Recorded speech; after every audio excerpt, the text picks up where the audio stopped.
आसतु शुणा प्रथम हस कथा। सुहाग राति स्वामी स्त्री को प्रश्न कला, तुमर केते जन बॉयफ्रेंड थिले? स्त्री किसी समय चुप रहिला।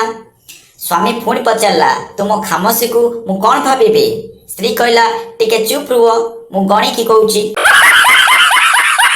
आसतु शुणा द्वितीय हस कथा। पप्पू बुढ़ी माँ को पचारिला, पिला केमिति हुए?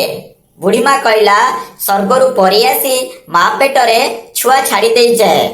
पप्पू कहला, बुढ़ी माँ से सेक्स वाला तरीका आउ काम करूनी कि?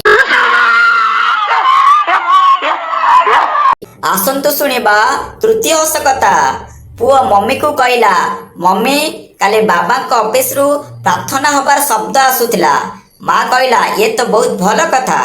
पुआ कहला, बाबा तो पूरा चुप थिले, ताको सेक्रेटरी बहुत जोरे जोरे चिल्लौथिला। आसतु शुणा चतुर्थ हस कथा। झील कहला, मो बॉयफ्रेंड उपरे बहुत गर्व करे। सांग कहला, कौन पाई? झील कहला, जेतेबेले मो बॉयफ्रेंड निशारे थिला से मते चिन्नी पारिला नाही। सांग कहला, एथिरे गर्व करिवार कोन अछि? झील कहला, मु ता सार्ट खोलिया को जेतले चाहिली से मते कहला मोर गर्लफ्रेंड अछि। आसतु शुणा पंचम हस कथा। पप्पू ज्योति की कहला, ज्योति पीबा गोटे ग्लास दूध देल। ज्योति निजर ब्राओ पर करी कहला, मुह लगे पी नियो। पप्पू कहला, बुझिल, तुमर एई गुण पाई मु पानी पीबा को मागुनी। आसतु शुणा षष्ठ हस कथा।